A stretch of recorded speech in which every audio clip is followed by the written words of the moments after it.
하리로다. 하나님 곧 우리 주 예수 그리스도의 아버지께서 그리스도 안에서 하늘에 속한 모든 신령한 복을 우리에게 주시되 곧 창세전에 그리스도 안에서 우리를 택하사 우리로 사랑 안에서 그 앞에 거룩하고 흠이 없게 하시려고 그 기쁘신 뜻대로 우리를 예정하사 예수 그리스도로 말미암아 자기의 아들들이 되게 하셨으니 이는 그가 사랑하시는 자 안에서 우리에게 거저 주시는 바 그의 은혜의 영광을 찬송하게 하려는 것이라.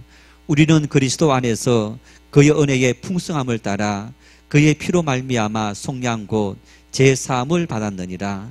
이는 그가 모든 지혜와 총명을 우리에게 넘치게 하사 그 뜻의 비밀을 우리에게 알리신 것이요 그의 기뻐하심을 따라 그리스도 안에서 때가 찬 경륜을 위하여 예정하신 것이니 하늘에 있는 것이나 땅에 있는 것이 다 그리스도 안에서 통일되게 하려 하심이라. 모든 일을 그의 뜻의 결정대로 일하시는 이의 계획을 따라 우리가 예정을 입어 그 안에서 기업이 되었으니 이는 우리가 그리스도 안에서 전부터 바라던 그의 영광의 찬송이 되게 하려 하심이라. 아멘. 네, 하나님의 선하신 창조와 세계의 비극이다. 이런 우리 제목으로 오늘 또 이제 세 번째 강의를 하시겠습니다. 우리가 전도를 하면은 이 고난의 문제에 대한 질문이 많이 나와요. 하나님이 계시는데 왜 이렇게 고난이 있느냐? 또 우리 예수 믿는 분들도 고난 속에 있는 분들이 많거든요. 당신은 예수를 믿는데도 왜 이렇게 고난이 있느냐?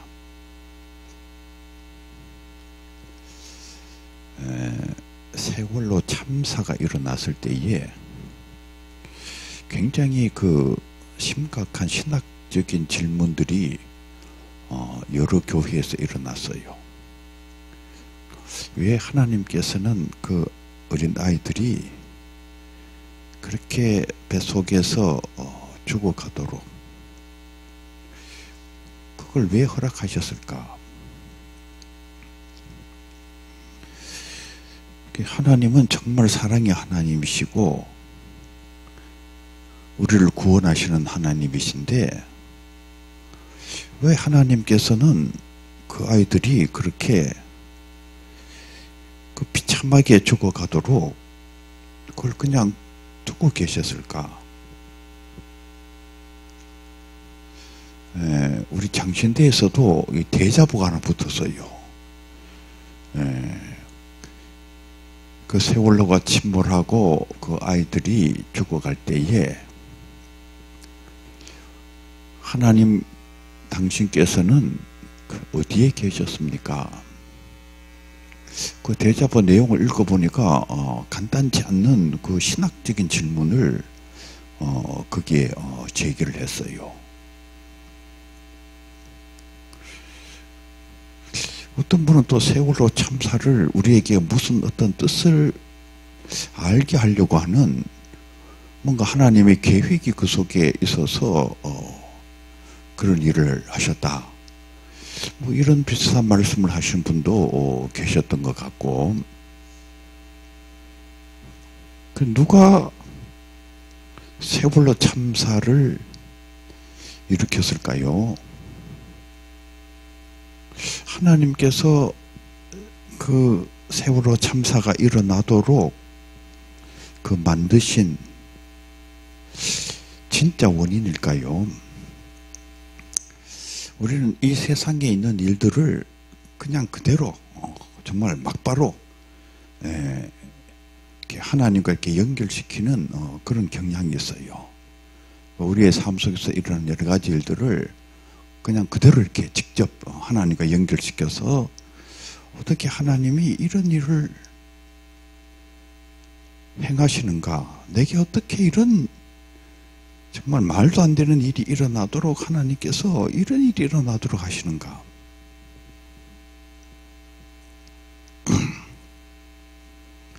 사랑하는 성도 여러분, 세월호 참사를 누가 일으킨 것 같아요? 이 세월호 참사를 누가 일으켰을까? 이런 질문이 이게 신학적으로는 그 신정론의 질문이라 그래요. 이게 이제 신학자들이 참 답하기 어려웠던 2000년 기독교 신학을 이렇게 연구해 보면은 대다수 문제에 대해서 신학자들이 답을 상당히 잘 하는데 이 문제에 와가지고는 답이 좀 혼란스러운, 답하기가 좀 쉽지 않는, 우리 교인들 가운데도 갑자기 어떤 그 사업에 실패를 하고 부도가 나고 또 이렇게 감옥에 끌려가기도 하고, 이제 그러면은 하나님 어디 계시는가 이런 질문을 이제 하게 되지요. 또 심각한 그 병에 걸려가지고 목숨이 위태로운 그런 정황에 처하게 되면은 하나님 도대체 어디 계시는가? 왜 하나님은 내게 이런 비극을 주시나? 이런 질문을 하다가 어떤 분은 신앙을 잃어버리는 분들도 있어요. 하나님이 안 계시는 게 틀림없다. 그 전능하시고 자비로우시고 정의로우신 나를 사랑하신 하나님이 정말 계신다면은 어떻게 내게 이런 참혹한 일이 일어나나? 이걸 보면 하나님이 계시지 않는 것이 아닐까? 이 신정론이라는 말의 뜻은 뭐냐면은 하나님이 바르시고 이제 정의롭다는 말인데, 하나님이 바르신데 왜 이 세상을 보면은 이렇게 악한 일이 많이 일어났느냐? 왜 이렇게 비극이 많고 또 이 악한 자의 승리가 이 세상에 도처에 존재하고, 그러니까 하나님이 바르시고 자비로우시고 정의로우시면은 세상에는 바르고 자비롭고 정의로운 일들만 일어나야 되는데, 하나님이 세상을 정말 통치하신다 그러면은 그와 같은 일들만 일어나야 되는데, 우리가 경험하는 이 세상은 그렇지 않는 세상으로 이렇게 경험이 다가오는 거예요. 정말 우리가 수 없는 비참함 속에 이렇게 노출되어 있고, 하나님이 정말 바르신데 왜 이 세상에 악의 승리가 있고 이렇게 비참하고 슬픈 일들이 많은가? 이런 그 질문을 신정론의 질문이라고 그래요. 이 신정론의 질문에 20세기의 가장 그 대표적인 사건은 아우슈비츠의 비극이라 그럽니다. 그 아우슈비츠의 비극이라는 게 뭐냐 하면은, 이 아우슈비츠는 히틀러가 유태인을 600만을 학살을 했는데 가장 많이 학살한 장소가 아우슈비츠라는 곳이에요. 지금은 폴란드 땅입니다. 여러분들 혹시 이제 동유럽 여행하게 되면은 그 이 아우슈비츠라는 곳을 가는 그 여행 코스를 한번 따라가서 이 아우슈비츠를 한번 다녀오는 게 좋아요. 이게 아주 그 역사의 자리예요. 어마어마하게 많은 유태인들을 그 학살했던, 유태인들만 학살한 게 아니에요. 폴란드의 지식인들, 이 신문 기자들, 애국자들, 이런 사람들을 수없이 잡아다가 그 학살했던 그 학살의 장소가 아우슈비츠예요. 히틀러가 600만을 학살하잖아요. 여러분, 이 600만은 숫자가 이게 진짜 어마어마한 숫자입니다. 6,000명 죽이는 것도 쉽지 않습니까? 한번 죽여봐요. 사람들 6,000명이 죽는가? 6,000명 죽이는 거 엄청나게 어렵습니다. 그런데 6,000명도 아니고 6만 명, 6만 명을 학살했다 그러면 이건 정말 하늘과 땅이 놀랄 만한 어마어마한 비극이에요. 그런데요, 6만 명도 아니고 60만을 학살했다고 한번 생각해 봐요. 이건 정말 경천동지할 만한, 세상이 완전히 뒤집어질 만한 그런 어마어마한 비극이 이게 60만 학살이지 어떻게 60만 명을 학살을 합니까? 그러니까 60만 명만 학살했다고 해도 이거는 막 상상을 초월하는 막 대대적인 비극 중에 비극이에요. 그런데요, 60만도 아니고 600만을 학살을 한 것입니다. 이거 인류가 시작된 이래로 이렇게 엄청난 사람들을 학살한 역사가 없어요. 그 학살의 상징적인 장소가 이게 아우슈비츠라는 곳이에요. 히틀러가 아우슈비츠, 다하우, 베르겐벨젠 이런 수용소에서 유태인들을 600만을 학살을 하는데 가장 많이 학살했던 장소가 이 아우슈비츠예요. 이 무신론적의 철학자들이 이 아우슈비츠의 비극을 보면은 신이 없는 것이 틀림없다. 이렇게 결론을 내립니다. 호르카이머라는 아주 대단히 유명한 무신론적 철학자가 계시는데 나는 아우슈비츠의 비극을 보니까 신이 없는 것이 틀림없다. 100% 신이 없다는 거예요. 신이 만약에 있다면은, 그러니까 기독교가 얘기하는 그 신이 진짜 있다면은 이 아우슈비츠의 비극은 절대로 일어날 수가 없다는 거예요. 내가 이 아우슈비츠의 비극을 보니까 100% 신이 없다. 여러분 한번 생각을 해봐요. 제가 전능한 신이다. 기독교가 얘기하는 그대로 정말 그렇게 자비롭고 사랑이 많고 정의로운 신이다. 뭐든지 할 수 있는 전능한 그런 능력을 가지고 있는 신이다. 이렇게 한번 가정을 해봐요. 그런데 웬 정말 악한 녀석이 그 도끼를 들고 저 뒤에 제일 뒤에 저 문을 열고 이제 들어와가지고 저 뒤에 계시는 분부터 이제 한 분씩 이제 도끼로 이제 쳐 죽이기 시작했다. 그래서 저 뒤에서 한 3분의 1쯤 벌써 이렇게 다 이제 학살을 했다. 그러니까 앞에 앉으셔야 돼요. 그 뒤에 앉아 있으면은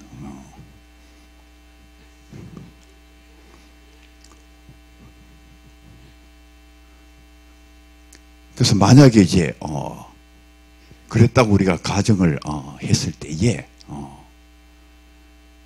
이게 말이 안 되잖아요. 제가 전능한 신 같으면은 못하게 해야 될 거 아니에요. 못하게. 저런 악이 일어나도록 어떻게 허용할 수가 있어요. 그러니까 저런 악이 일어났다고 하면은 우선 제가 전능하지 않는 거예요. 전능하지 않으니까 그런 악이 일어나지. 아니면은 제가 힘이 있더라도 저 악인과 한편인 거예요. 한편이니까 그렇게 나쁜 짓을 하도록 그냥 허용을 하지. 기독과 얘기하는 대로 정말 정의롭고 자비하고 사랑이 많은 진짜 그런 신 같으면은 어떻게 그 일이 일어나도록 허락할 수가 있겠어요. 그러니까 이 호르크하이머라는 이 무신론적 철학자가 내가 이 아우슈비츠의 비극을 보니까 100% 신이 없다. 절대로 신이 없다는 거예요. 기독교가 말하는 그 신은 다 거짓이다. 그러니까 이 고난의 문제, 그리고 이 고난의 문제의 가장 그 상징이라고 할 수 있는 이 아우슈비츠의 비극은 이 무신론이 근거하는 역사적인 근거가 돼요. 이 아우슈비츠의 비극을 보니까 신이 틀림없이 없다.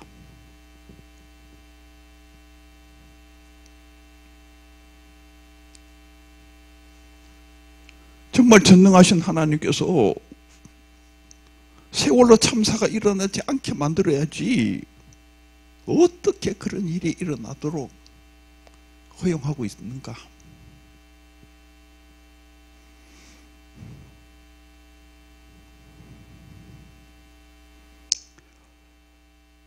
우리 것들이 늘 부딪히는 문제이기도 하고 이 세상에서 우리가 늘 경험하는 바로 이 심각한 이 세상의 이 고난과 비극의 문제를 이제 오늘 다루려고 그래요. 그 중심에 바로 이 신정론 문제, 이 해결하기 가장 어려운 신학자들께서 그렇게 그 2000년 동안 참 고투를 하고 고투를 해도 답을 잘 발견하기 어려웠던 바로 이 신정론의 문제를 오늘 여러분들에게 좀 말씀을 드리려고 하는 것입니다. 어쩌면 여러분들이 참 잘 오셨는지도 몰라요. 저는 가끔씩 그런 생각이 들 때가 있어요. 제가 이거 연구하느라고 사실 뭐 제가 신학교 입학했을 그때부터 지금까지 연구했다고 해도 과언이 아니에요. 그렇게 긴 세월 동안 연구해가지고 제 답을 이제 찾아냈는데 여러분들은 1시간 만에 다 알아버리잖아요. 그러니까 참 어떨 때는 되게 억울할 때도 있어요. 사실 제가 뭐 그렇게 그냥 힘들어가 연구할 때에 여러분들 가운데 누가 오셔가지고 뭐 수고한다고 무슨 커피라도 한 잔 이렇게 타주신 분 없잖아요.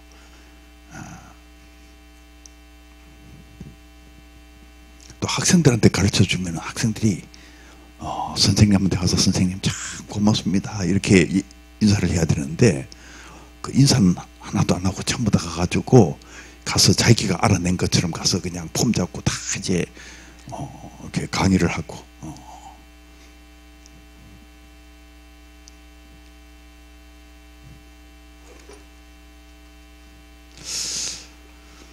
우선 이제 하나님께서 왜 세상을 창조하셨을까 하는 것부터 좀 이야기를 시작하려고 그래요. 하나님이 왜 창조하셨을까? 옛날에 이 신학 교과서를 읽어보면은 삼위일체 하나님께서는 삼위일체 하나님 사이에 그 사랑이 워낙 깊어서 그 안에서 만족함을 느끼고 계셨기 때문에 사실 이 사람을 창조하고 세상을 창조하실 필요가 없었다는 거예요. 하나님 당신의 삶 속에 너무나도 만족스러워 가지고 세상을 창조하실 필요가 없었는데 세상을 창조하는 일을 하신 것으로 이렇게 되어 있어요. 옛날에 이렇게 설명한 이 신학 교과서들은 제가 볼 때 잘못 설명한 거예요. 제가 하나님을 연구를 해보니까 하나님은 본질적으로 창조적인 신이에요. 그러니까 하나님은 이게 본성적으로 창조적인, 창조하시면서 기뻐하시는 신이에요. 우리 창세기 1장도 보면은 뭘 창조하시고 그 다음에 보시기에 좋았더라, 보시기에 좋았더라 계속 나오잖아요. 하나님은 창조하시고 좋아하시는 거예요. 이 창조가 하나님의 그 본성과 관련되어 있어요. 끝없이 창조해 가시는 하나님의 어떤 모습, 그 창조하시면서 기뻐하시는 이 창조 사역이 근본적으로 하나님의 기쁨의 충만함을 향해서 나아가는 거예요. 기쁨이 다 충만해져 나가는. 우리도 마찬가지죠. 자꾸 이렇게 뭔가를 창조하면서 기쁘잖아요. 예술가들은 또 뭔가 이렇게 그림도 그리고 작곡가들은 작곡을 하면서 기뻐하고, 이게 하나님의 어떤 그 창조 사역의 어떤 상응하는 어떤 삶을 우리가 살아가고 있는지도 몰라요. 그런 일들을 하면서 우리가 기뻐하는. 하나님이 왜 창조하셨을까? 그게 하나님 자신에게의 목적이 어디에 있는가? 그러니까 우리를 떠나가지고 하나님에게 창조 사역의 목적이 있을까?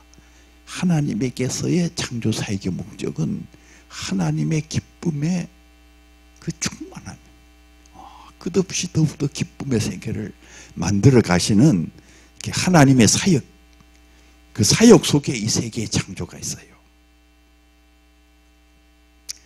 하나님께서 세상을 창조하시면서 인간을 창조하시지요.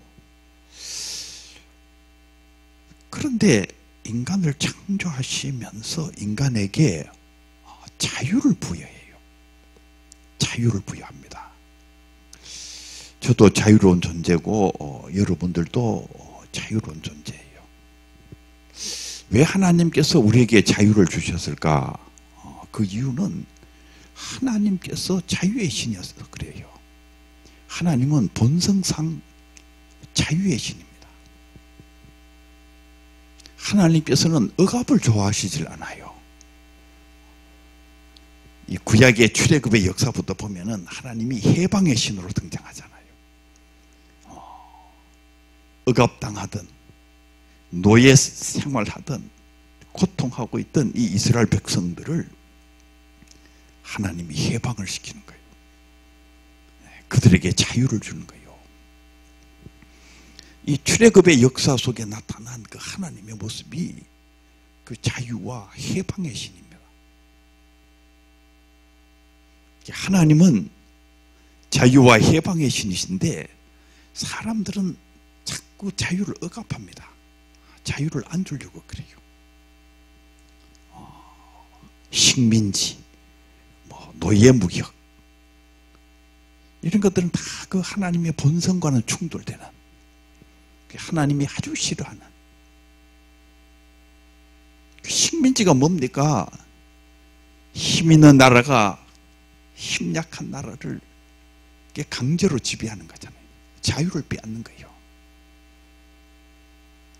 이게 노예라는 게 뭐예요? 이게 애굽 땅에서 이스라엘 백성들이 노예살이 하는, 하나님께서 그 노예살이 하던 그 백성들을 해방시키고 자유를 주셨는데 이 인간들이 그 잡아다가 노예로 삼는 거예요.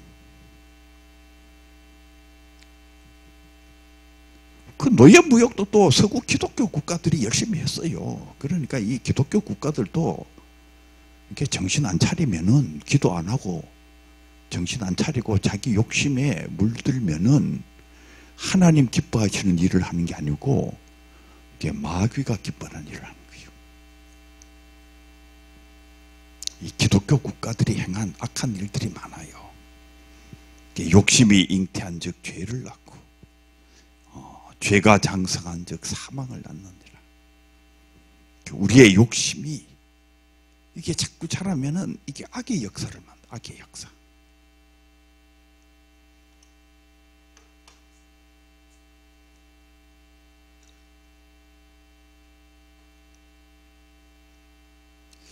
요즘 젊은 세대는 좀 많이 달라졌습니다만 옛날에 좀 연세 드신 그 세대, 이 시집살이 힘들잖아요. 여성들이 왜 시집살이 힘드냐? 자유가 없어요. 시집 가면은 이 얼마나 힘든지. 시집 가면은 그냥 자유가 없어져 버려.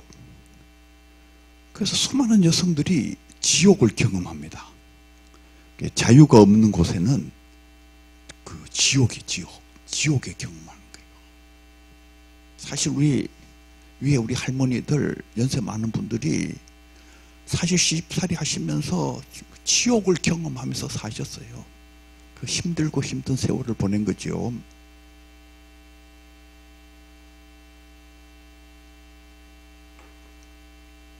하나님은 우리에게 자유를 주시는데 사람은 자유를 안 주려고 그래요. 회사 사장님은 밑에 직원들에게 자유를 안 주려고 그럽니다. 어떻게 쓰든지 그냥 그 틀에 따인 그 계획에 따라서 이렇게 부려먹으려고 그러지. 교회에서도 그래요. 어떤 교회는 담임 목사님이 이 부목사님들에게 자유를 안 줘요. 그래가지고 이게 일지를 쓰게 하시더라고. 그래서 몇 시부터 몇 시까지는 어느 댁에 신방을 하고, 몇 시부터 몇 시까지는 뭘 하고 뭘. 부목사님들이 일지를 다 쓰고 있더라고요. 그래가지고 아니 왜 이렇게 일지를 썼냐 그랬더니 목사님께서 반드시 써서 가지고 오라고 한다는 거예요. 세상에 참 이 자유의 공간이어야 될 이 교회에서 성도들과 목사님 사이의 관계가 아니라 우선 목사님과 목사님 사이에 이게 지금 억압의 구조가 있는 거예요. 지금 담임 목사님께서 아예 그냥 부교역자들에게 엄청난 억압을 하시는 거예요. 자유를 안 줘.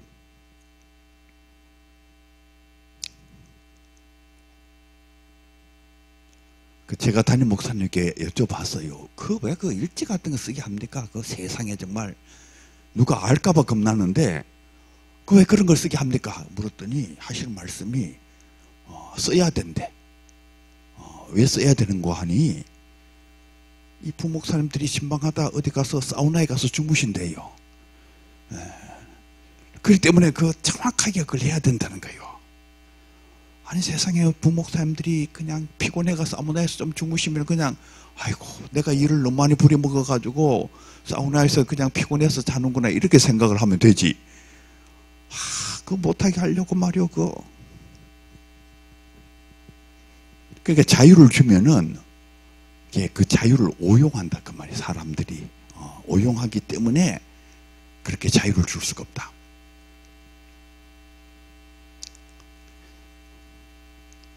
하나님께서 인간에게 자유를 주실 때에 인간이 그 자유를 가지고 오용할 것이라는 것을 모르고 계셨을까요?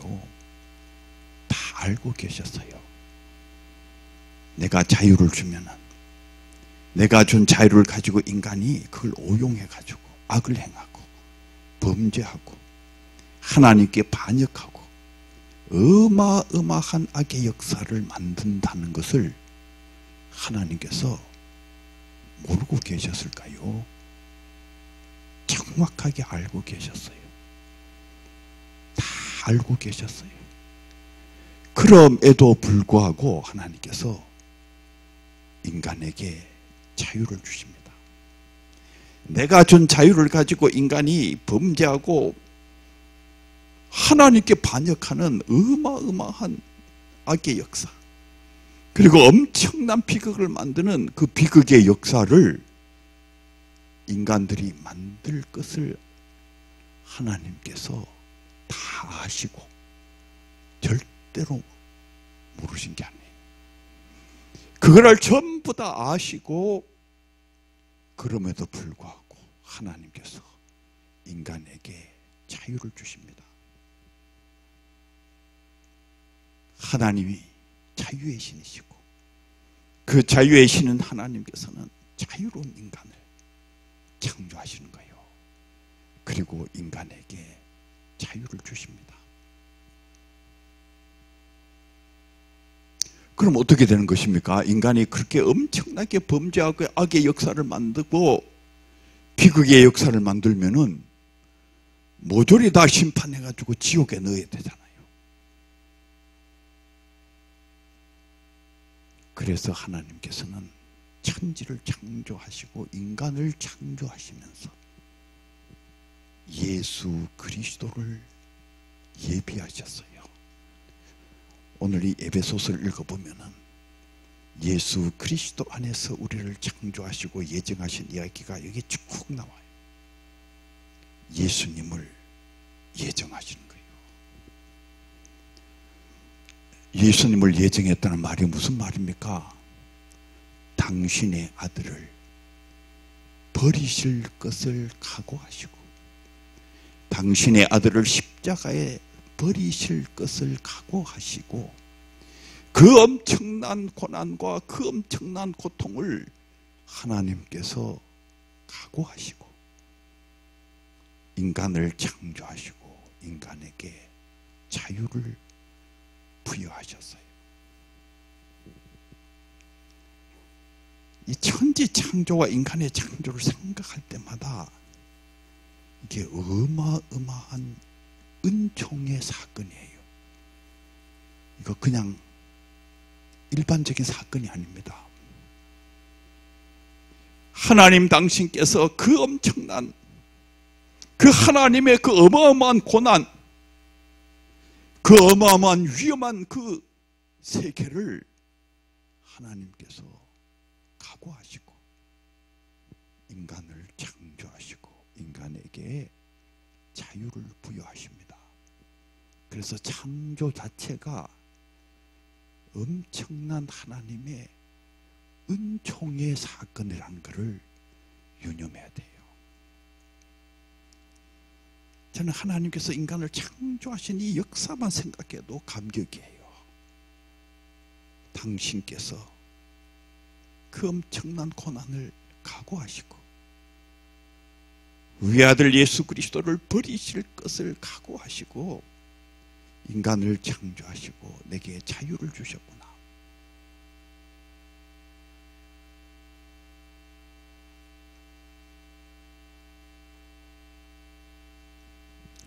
이게 세계 역사와 이 천지 창조에 숨어있는 비밀입니다. 이 성경을 읽어보면은 그리스도 안에서 세상을 창조하시고 하는 이야기가 계속 나와요. 이게 어마어마한 말씀이에요. 어마어마한 계시입니다.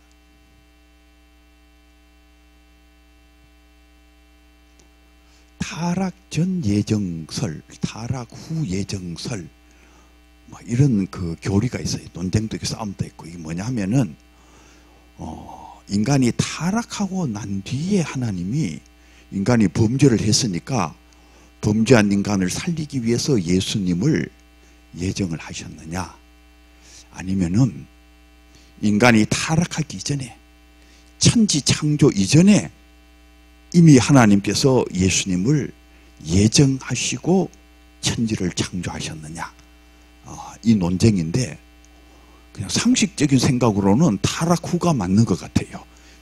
인간이 범죄를 해가지고 타락을 하니까 이 타락한 인간을 살리기 위해서 예수님을 예비해야 되겠다, 이렇게 생각하기가 쉬운데 그게 아니에요.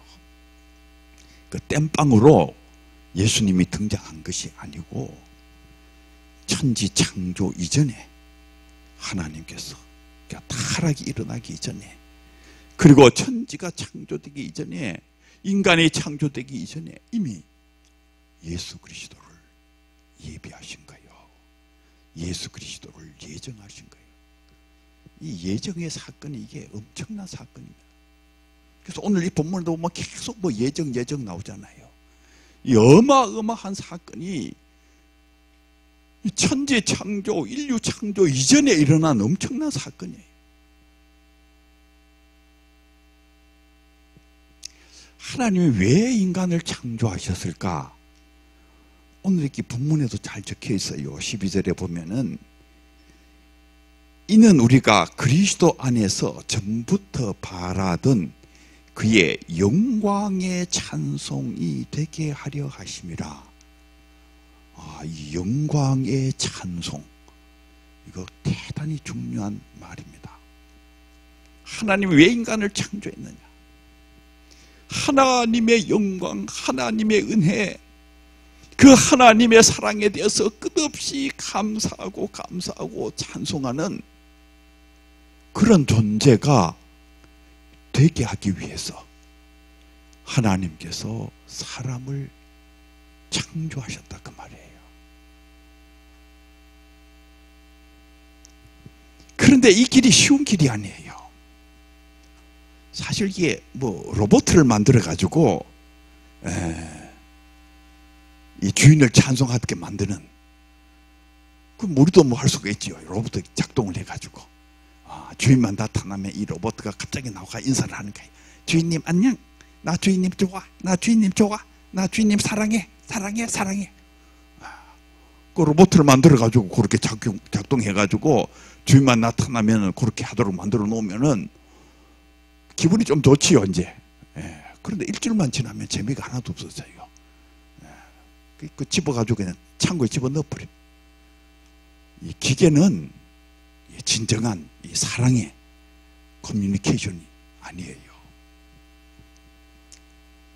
이게 사랑이라는 건, 진정한 행복과 기쁨은 이게 자유가 전제되어 있어요. 자유로운 인간이 하나님을 사랑할 때 이게 하나님이 기뻐하시는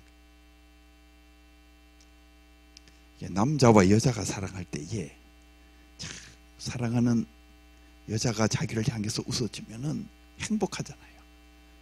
밤새도록 좋은 거예요. 또 자기가 좋아하는 남자가 자기를 향해서 웃어주면은 행복하잖아요. 밤새도록 좋은 거요.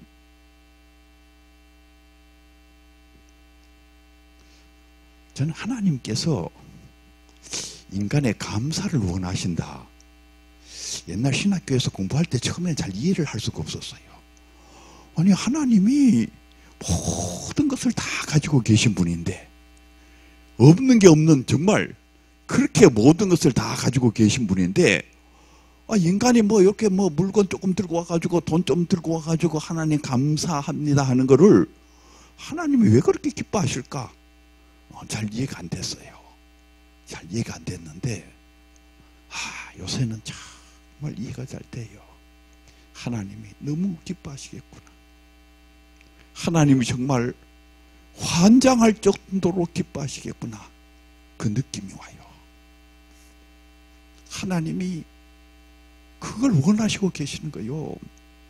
인간을 창조한 근본적인 목적이 거기에 있어요. 하나님을 알고 하나님을 사랑하고 하나님께, 이게 억지로 하는 게 아니고 이 마음에서부터 하나님을 정말 사랑하는, 그게 영광의 찬송이란 말이에요. 마음에서부터 진짜 하나님을 사랑하는 거. 이게 강요된 사랑이 아니고 이 마음에서부터.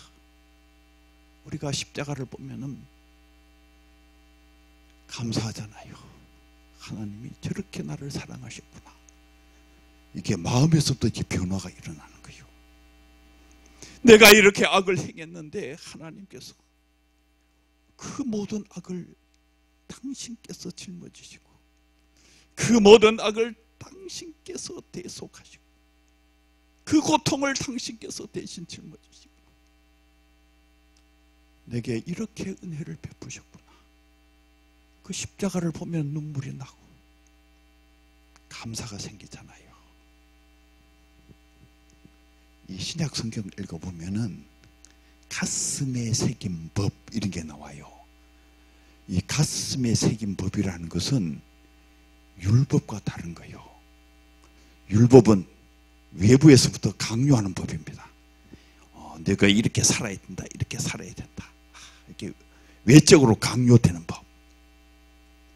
그런데 이 신약 성경에 나타나고 있는 법은 그런 외적으로 강요되는 법이 아니에요. 가슴에 새긴 법.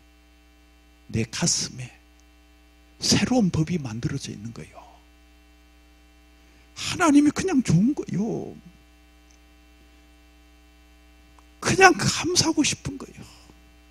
마음에서부터 하나님의 일을 하고 싶은 거예요. 이게 전혀 다른 인간이 등장하는 거예요. 이것도 사랑하는 거예요. 저는 성경에 이 하나님의 자녀들은 죄를 지을 수 없느니라, 이런 그 표현들이 있는데, 옛날에는 이게 하나도 이해가 안 됐어요. 아니, 우리가 얼마나 죄를 잘 짓는데, 그냥 자고 나면 맨날 죄만 짓는데 하나님의 자녀가 죄를 못 짓는다니, 이게 무슨 말도 안 되는 말이 성경에 기록되어 있는데, 이렇게 생각을 했는데, 요새 이해가 돼요. 그래, 죄를 지을 수가 없지. 아니, 죄를 지을 수가 없는 게 아니라 안 짓고 싶은 거예요. 안 짓고 싶어져. 그 죄가 싫어지는 거예요. 뭔가 새로운 게 만들어져, 이 가슴에서부터. 그게 예수님의 십자가에서부터 생성되는 새로운 세계, 새로운 세계.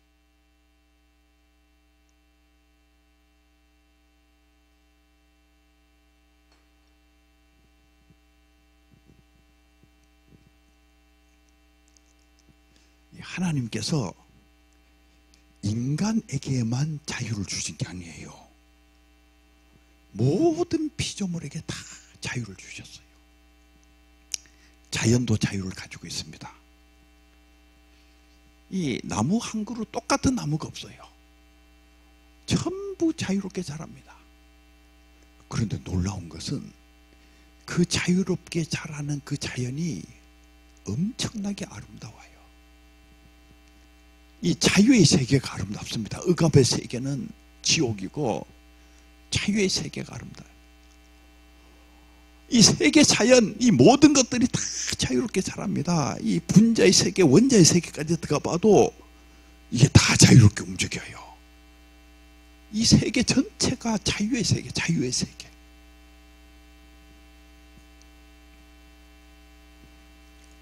영적인 존재들도 자유를 가지고 있어요. 천사의 타락.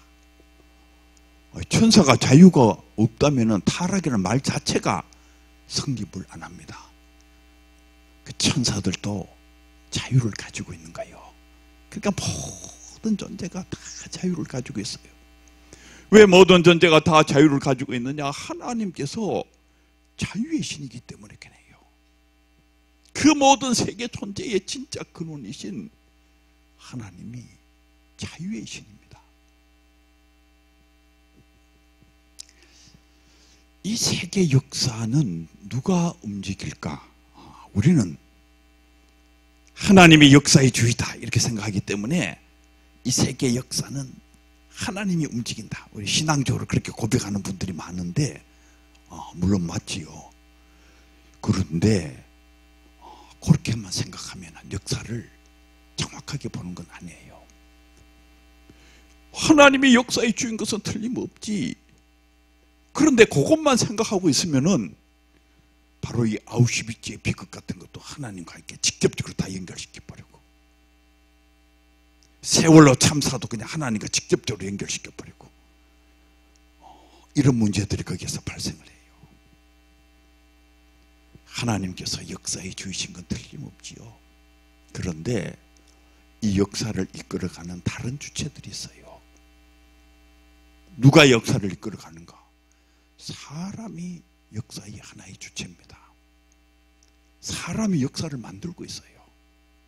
하나님께서 역사의 진짜 주인 것은 맞지만은 인간이 역사의 주로 자유롭게 역사를 만들어가는 것을 하나님께서 강제로 그것을 파괴시키는 그런 분이 아니에요. 인간이 자유로운 역사의 주체입니다.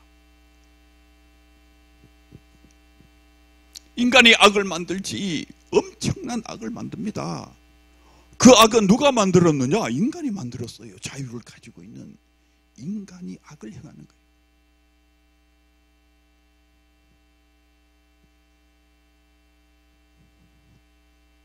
또 마귀가 또 이 역사 안에 대단히 중요한 역할을 합니다.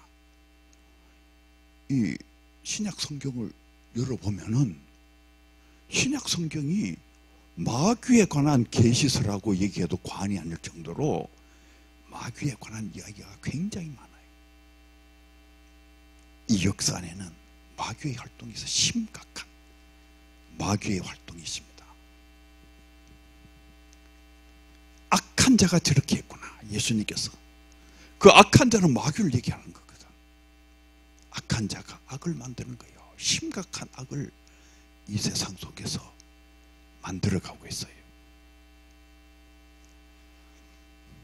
요한복음 8장 44절에 보면은 마귀는 처음부터 거짓말하는 자요, 마귀는 처음부터 살인자라. 예수님께서 마귀가 행하는 아주 대표적인 일 두 가지를 말씀하셨는데, 마귀는 거짓말을 한다는 거예요. 속이는 자라는 거예요. 하나님이 계심에도 불구하고 계시지 않는다고 하고, 성경이 하나님의 말씀임에도 불구하고 아니라고 하고, 예수 그리스도께서 생명의 주요 구원의 주임에도 불구하고 아니라고 하고 거짓말하는 거예요. 이 마귀는 처음부터 거짓말하는 자라는 것은 창세기 3장과 관련되어 있어요. 동산 한복판에 있는 그 과일을 먹으면은 정령 죽으리라. 근데 뱀이 뭐라 그럽니까? 네 눈이 밝아져서 하나님같이 될 것이다. 속이는 거예요. 신약 성경을 보면 마귀를 미혹의 영이라 그러잖아요. 무신론 뒤에 뭐가 있느냐? 거짓말하는 영, 마귀가 존재하고 있어요. 이 세계는 지금 마귀가 얼마나 강하게 역사하는지 모릅니다. 그 심각한 마귀의 활동으로 말미암아 수많은 사람들이 그 마귀의 포로가 되어가고 있어요. 마귀는 처음부터 살인자라. 창세기 4장과 관련되어 있어요. 카인을 아벨을 죽이잖아요. 카인이 아벨을 미워해가지고 마침내 자기 동생을 죽여버려요. 전쟁이 일어나고 증오심이 들끓고 살인과 죽음의 역사가 일어날 때에 그 뒤에 뭐가 있느냐? 살인의 영인 마귀가 존재하고 있어요. 히틀러가 600만 유태인을 학살하고 히틀러가 일으킨 전쟁으로 말미암아 5,700만이 죽어갈 때에 그 뒤에 뭐가 있느냐? 살인의 영인 마귀가 존재하고 있어요.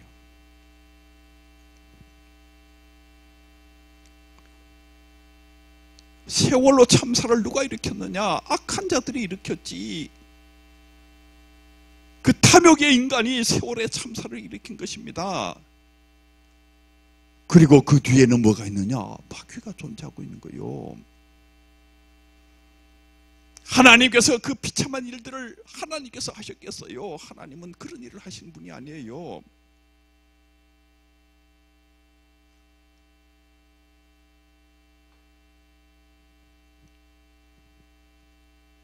아우슈비츠의 비극은 누가 일으켰겠어요? 악한 자들이 일으켰지. 히틀러와 그의 추종 세력들이 마귀와 결탁을 해가지고 600만을 학살하는 어마어마한 역사의 비극을 만든 것입니다. 하나님께서 하신 일이 아니에요. 누가 제2차 세계대전의 비극을 일으켰는가? 악한 자들이 하신 것이지. 그리고 그 뒤에는 마귀가 있는 것입니다. 노예무역 식민지 누가 한 것이냐? 탐욕의 인간들이 한 것이지요. 그리고 그 뒤에는 마귀가 있어요.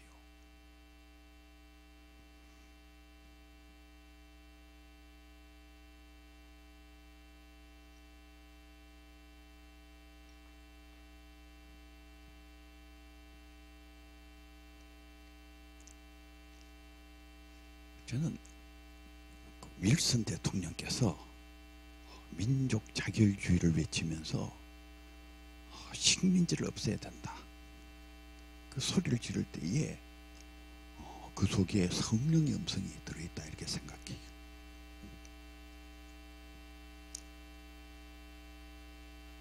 하나님께서는 뭘 하고 계시는가?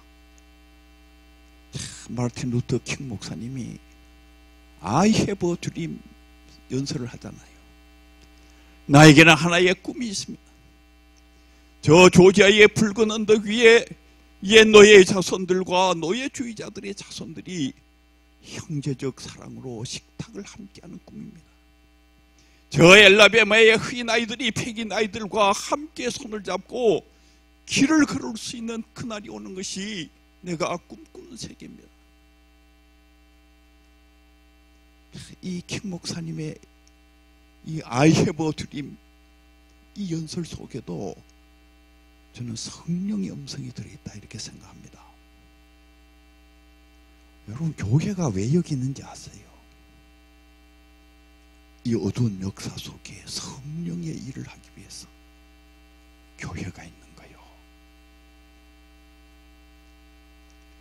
악한 인간들이 또 마귀가 어마어마한 비극의 역사를 만드는데, 이 엄청난 비극의 역사 한복판에 새 역사가 시작된 것입니다. 예수 그리스도를 통해서 새 역사가 시작됐어요. 그래서 예수님의 역사를 구원사라고 하잖아요. 구원의 역사가 시작된 거예요. 하나님께서 인간을 살리는 역사를 시작하신 거예요. 살려내는 역사를 시작한 거예요. 누가 이 역사를 망쳤느냐? 이 비극의 엄청난 비극을 누가 했느냐? 하나님이 한 게 아니에요. 하나님은 선하게 창조하셨지, 아름답게 창조하셨지. 그리고 인간에게 자유를 주시고 모든 피조물에게 자유를 주셨지. 그 모든 것이 다 하나님의 은총의 역사임에도 불구하고 마귀와 이 탐욕의 인간들이 이 세계를 이렇게 비극의 세계로 만들어 놓은 것입니다.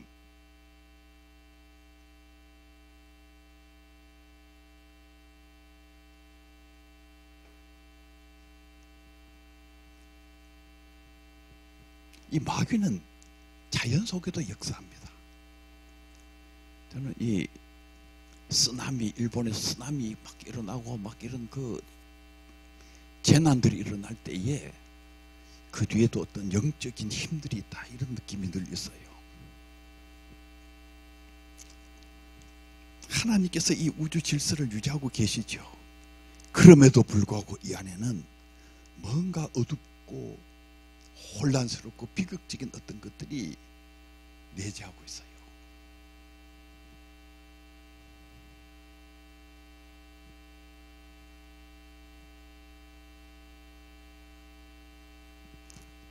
이 신정론의 문제의 답, 진짜 답이 예수님입니다. 신정론의 문제에 대한 답이 예수님. 예수님을 통해서 새 역사가 시작된 거예요. 예수님과 함께 구원의 역사가 시작된 거예요. 예수님을 찾아오면 살 길이 생겨나는 새 역사가 시작된 거예요. 세상과 인간이 다 망쳐놨지만은 그럼에도 불구하고 하나님께서는 이 역사 한복판에 들어오셔서 이 역사의 고통을 당신께서 짊어지시고 인간과 세상을 살리는 새로운 역사를 시작하신 거예요. 너희는 내가 줄일 때에 먹을 것을 주지 아니하였고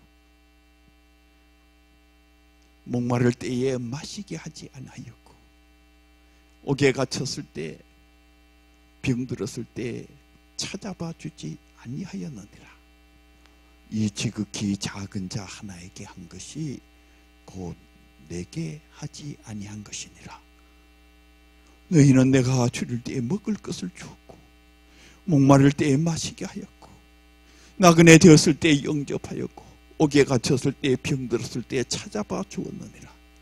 이 지극히 작은 자 하나에게 한 것이 곧 내게 한 것이니라.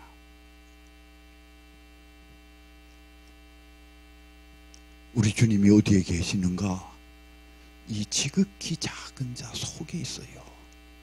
그들의 고통의 문제를 당신께서 짊어지고 계시는 거예요. 그들의 고통의 문제를 당신께서 짊어지고 계신다는 것이 결정적으로 계시된 사건이 십자가. 이 세상의 모든 고통의 그 중심에 누가 계시느냐? 예수님이 계시는 거예요.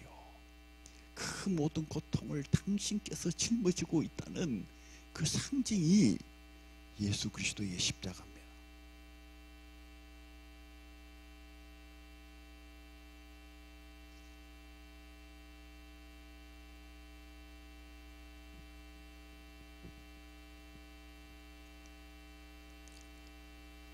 저는 교회가 이 신정론의 문제를 해결하는 공동체다 이렇게 생각합니다.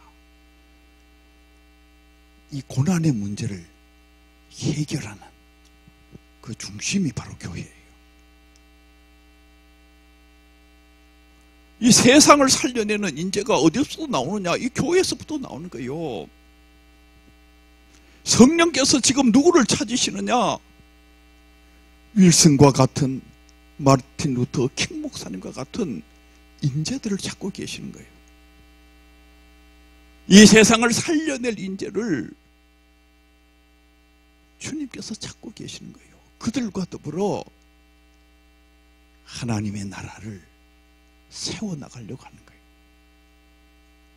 이 신정론의 문제에 대한 답이 뭐냐면은 예수님이 답이고 교회가 답이고 성령의 역사가 답이에요. 성령과 함께하는 그곳에 기쁨의 역사가 시작되는 거예요. 엄청난 기쁨의 역사가 성령과 함께 나타납니다. 우리가 성령과 함께 산다고 하는 것은 기쁨의 역사에 동참한다는 걸 얘기하는 거예요. 그리고 부활이 그 신정론의 문제에 대한 답이에요. 부활과 영생이 답이다 그 말이에요. 우리가 이 세상에서 죽음을 당할 때에 우리의 모든 것이 다 무너지고 파괴되잖아요. 그런데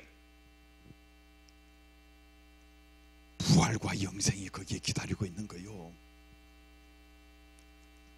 무너지는 게 아닌 거예요. 엄청난 기쁨의 세계가 바로 그 자리에 있는 거예요. 이 기쁨의 세계가 어디에서부터 왔느냐? 예수님을 통해서 왔다 그 말이에요.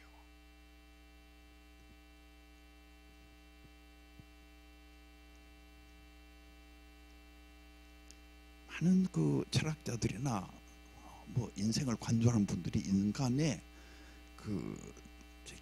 궁극적인 종국은 죽음이다 이렇게 생각하는데 아니에요. 인간은 죽음이 궁극적인 게 아니고 죽음은 아무것도 아니에요. 죽음이 깨져 있는 거예요. 부활과 영생이 인간에 대한 진짜 답이에요. 우리가 죽음 앞에 설 때마다 신정론의 문제를 제기하잖아요. 왜 내가 여기에 죽어야 되냐? 하나님이 계시는데 왜 내가 여기 죽어야 되느냐? 부활과 영생이 답이거든. 하나님이 계시기 때문에 죽는 게 아니에요.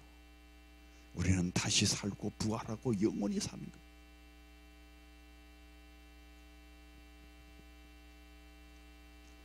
왜 이 세상이 어둡고 이렇게 고통이 많으냐? 이런 신정론의 문제에 대한 진짜 답이 하나님의 나라, 하나님의 나라. 하나님의 나라는 눈물도 없고 슬픔도 없고 죽음도 없는 기쁨의 나라요, 기쁨의 나라. 그 하나님의 나라를 우리가 성령과 더불어 확장시켜 나가는 거예요. 예수님께서 말씀하시잖아요. 천국은 겨자씨 하나가 자라서 나무를 이렇게 만드는 것처럼 예수 그리스도와 더불어 시작된 이 하나님의 나라가 이게 확장되어 나가는 거예요. 그 속에 기쁨의 역사가 확대되어 나가는 거예요. 하나님께서 천지를 창조하시고 인간을 창조하실 때에 이 모든 경륜과 계획을 가지고 계셨어요. 하나님의 나라의 그 영광을 하나님께서 계획하시고 천지를 창조하시고 인간을 창조하시고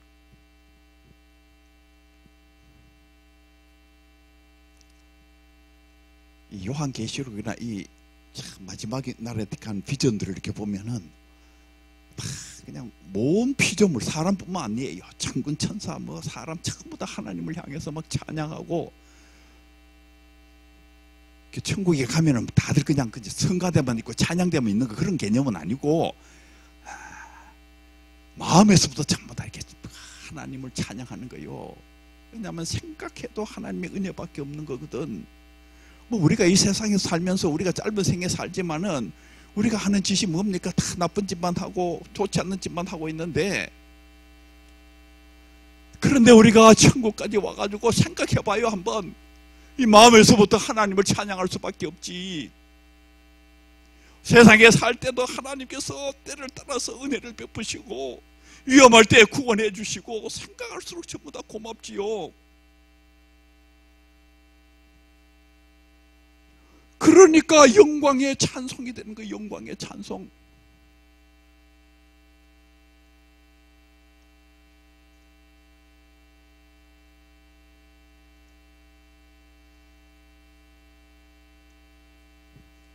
창세기 50장 20절에 보면은 대단히 중요한 말씀이 있습니다.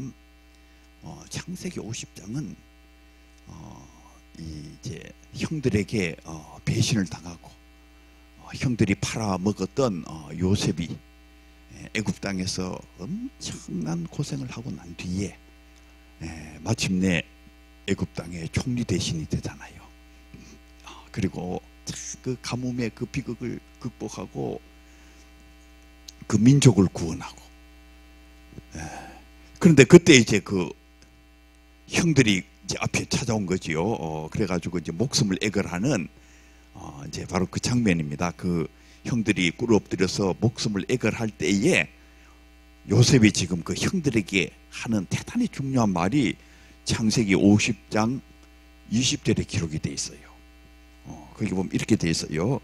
당신들은 나를 해하려 하였으나 하나님은 그것을 선으로 바꾸사 오늘과 같이 많은 백성의 생명을 구원하게 하시려 하셨나니.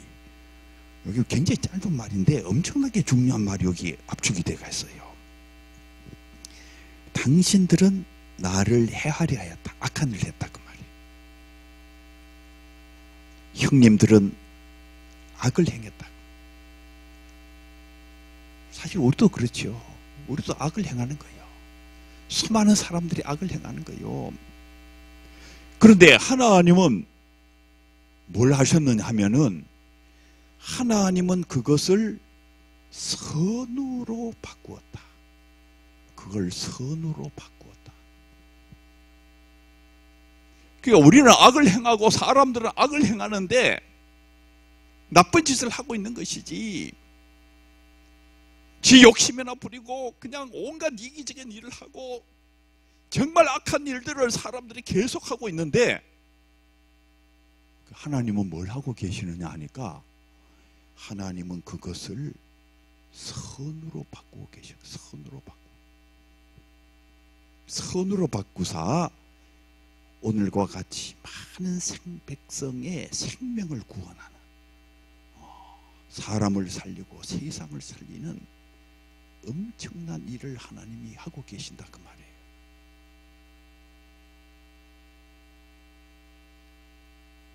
세월호 참사도 악한 인간들이 하는 짓이지, 아우슈비츠의 비극도 악한 인간들이 한 것이지, 제2차 세계대전도 악한 인간들이 한 것이지요. 그런데 그 역사 한복판에서부터 하나님께서 선한 일들을 하신다 그 말.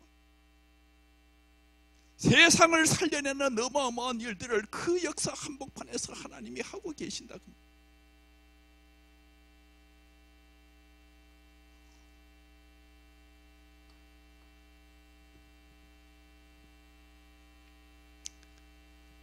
한경직 목사님 영락교회 세우신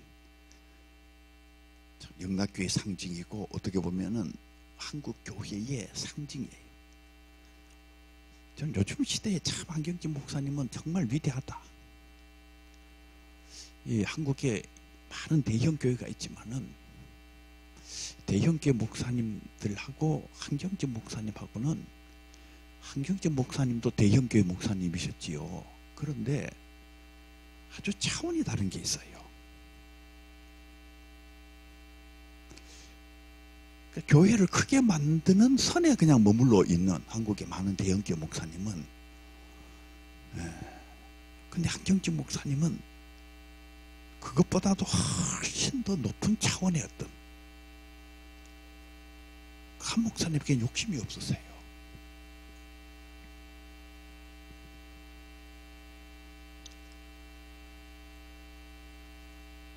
그 평생 당신 이름에 통장이 없으셨다 하는 말이 이제 그런 말인데, 한경직 목사님이 은퇴하시고 저 남한 산성에 가셨는데 17평짜리 그 집이에요. 가보면 아무것도 없습니다.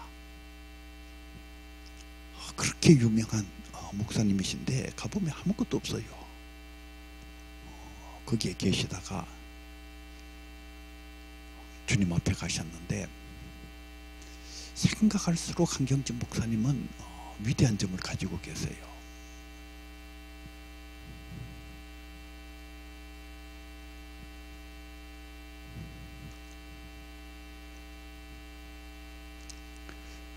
근데 그 한경직 목사님께서 이제 미국에서 공부를 하시다가 이게 폐병이 드신 거예요. 피를 토하시고 생명이 위험해진 거지요. 죽음 앞에 서게 된 거예요. 죽음 앞에. 그때 한경직 목사님께서 기도하신 기도가 3년만 더 살게 해달라는 거잖아요. 하나님 아버지 3년만 더 살게 해주세요. 제가 이 미국까지 와서 공부한 것이 조국에 가서 복음 전하기 위해서 공부를 했는데 여기에서 이렇게 죽을 수는 없지 않습니까? 그러니 제 생명을 3년만 더 연장시켜 주시면은 제가 그 3년 동안 조국에 가서 복음을 전하다가 주님 앞에 가겠습니다. 그러니 3년만 더 목숨을 더 연장시켜 주십시오. 이 정말 한경직 목사님의 정말 애절한 기도입니다. 애절한 기도. 그 알버커키에 있는 요양원에 가셨는데 그 앞에 샌디아 산이라는 높은 산이 있거든요.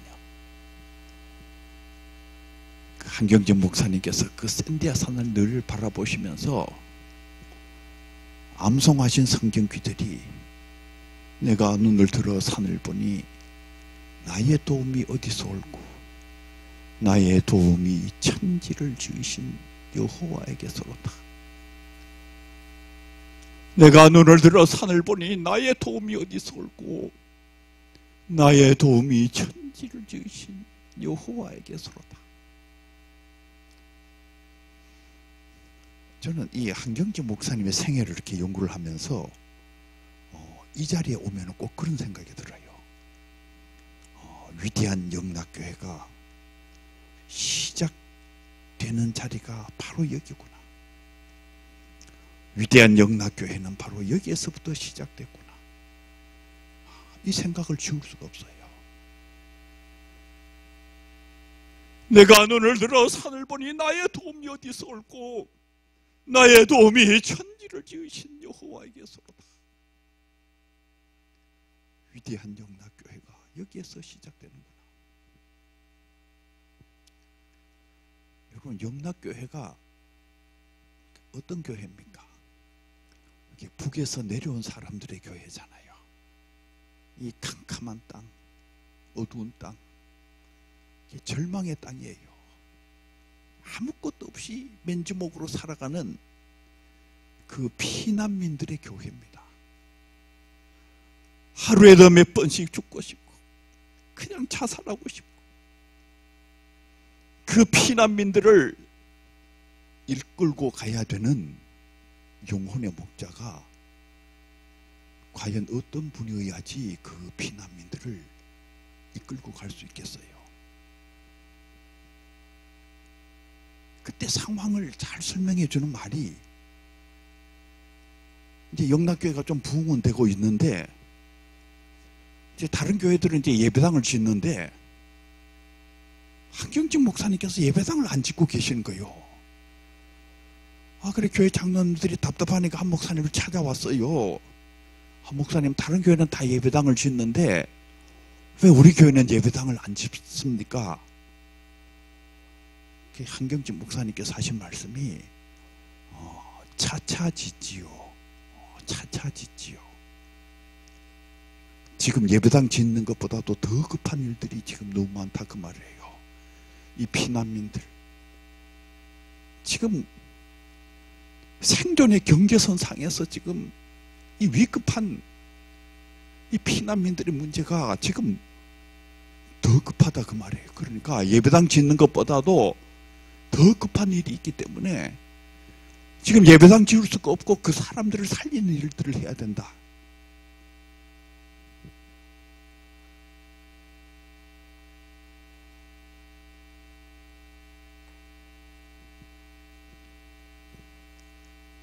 그 영락교회가 그 피난민들의 교회,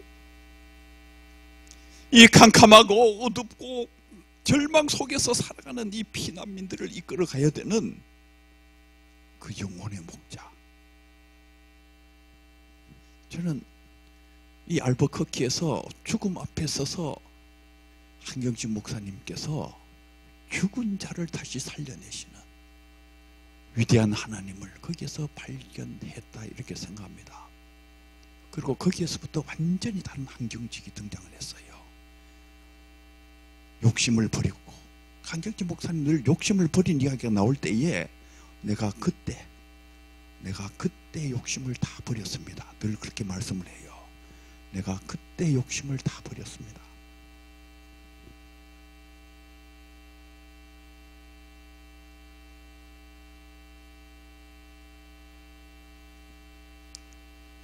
참, 마귀가 한경직 목사님을 죽음의 벼랑까지 끌고 간 거예요. 이 한국에서 미국에 유학 간 그 유학생이 뭘 제대로 먹었겠어요. 이 역당에서 공부하는 게 또 얼마나 힘들었겠습니까? 제대로 먹지도 못하고 이 역당에서 그냥 공부하는 게 그렇게 힘들고, 그러니까 한경직 목사님의 몸이 자꾸 쇠약해지는 것이지, 그 쇠약해지는 틈을 타서 마귀가 역사를 하는 거지. 폐병균을 집어넣고, 그리고 마침내 한경직을 죽음의 벼랑 끝까지 끌고 온 거요. 누가 한경직을 죽음의 벼랑 끝까지 끌고 왔나? 마귀가 끌고 온 거지요. 한경직을 죽이려고.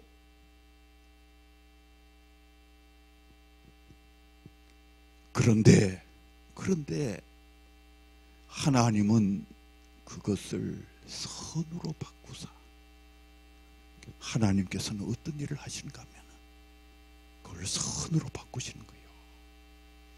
그래서 마침내 위대한 한경직을 만들어낸 것입니다. 그리고 마침내 위대한 영락교회가 만들어졌어요. 지금도 이 어두운 시절에 한경직 목사님을 생각하면은 한국 목회자의 사표와 같은 그런 삶을 사시고 주님 앞에 가신 것이죠.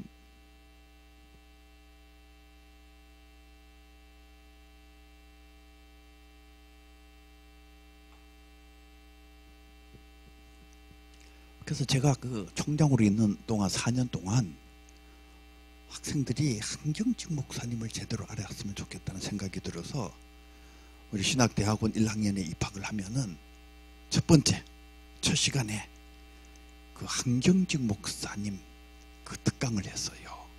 한경직 목사님을 가장 많이 연구하신 분을 모셔가지고, 왜 한경직 목사님 특강을 했는지 사람들이 잘 모르는 분들도 있어요. 저는 우리 학생들이 신대원 입학 그 목사가 되겠다고 신학교에 들어오는 그 순간 이 한경직 목사님의 그 모습을 좀 가슴에 새겨야 되겠다. 그 모습을 가슴에 새기면 일생토록 실패하지 아니하고 바르게 목회자의 길을 걸어갈 텐데, 무슨 엉뚱한 무슨 번영의 신학 뭐 이상한 것들만 잔뜩 배워가지고 욕심만 잔뜩 여기에 들어가지고 그럼 이게 엉뚱한 길로 가는 거요.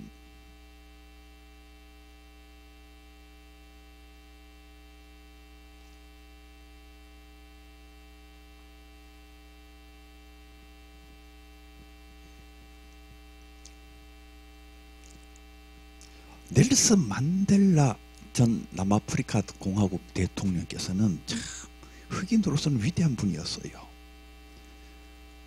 사실 이 백인들은 흑인들을 무시하거든요. 지금 뭐 인종차별이 뭐 법적으로는 없다 그러지만은 하여간 백인들의 마음속에는 흑인들 뭐 우리 이 황인종도 마찬가지죠. 뭐 하여간 이 유색인종에 대한 어떤 깔보는 게 이게 다 이게 숨어 있다고요. 그러니까 언제나 유색인종들은 백인들한테 와서 배워야 된다고 생각하고 이제 자기들은 가르쳐야 된다고 생각하는 이게 숨어 있는, 겉으로는 안 나와 있지만은 이게 숨어 있는 그분들의 생각이거든.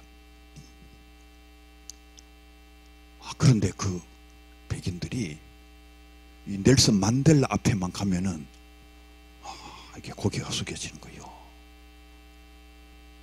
흑인이신데도 고개가 숙여져. 그리고 자신의 탐욕이 자꾸 드러나는 것 같아서 자꾸 부끄럽고, 이 넬슨 만델라 대통령께서 이제 돌아가시기 직전에 위급할 때에 보니까 막 세계의 방송이 다 와서 막 중계 방송을 하더라고요. 뭐 CNN, BBC 하여간 독일의 뭐 ZDF, ARD 뭐 모조리 다 와가지고 막 그냥 방송을 하는데, 야, 참 넬슨 만델라라는 분이 정말 대단한 분이구나. 세계의 스승이라고 흑인이신데, 근데 이 넬슨 만델라께서는 긴 세월 동안 감옥에 있었잖아요. 인종차별 철폐.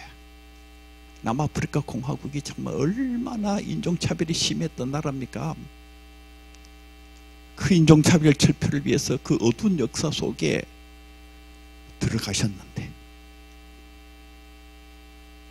누가 만델라를 그 감옥으로 집어넣느냐? 악한 자들이 다 집어넣었지요.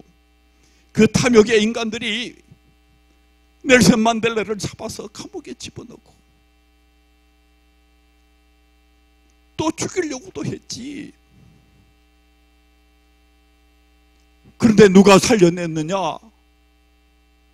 하나님께서 살려내신 거지요.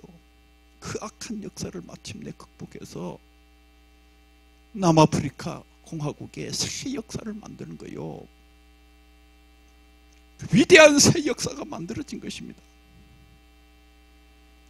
당신들은 나를 헤아려 하였으나 당신들은 악을 행했지만은 하나님은 그것을 선으로 바꾸사 오늘과 같이 많은 백성의 생명을 구원하게 하시려 하셨나이다.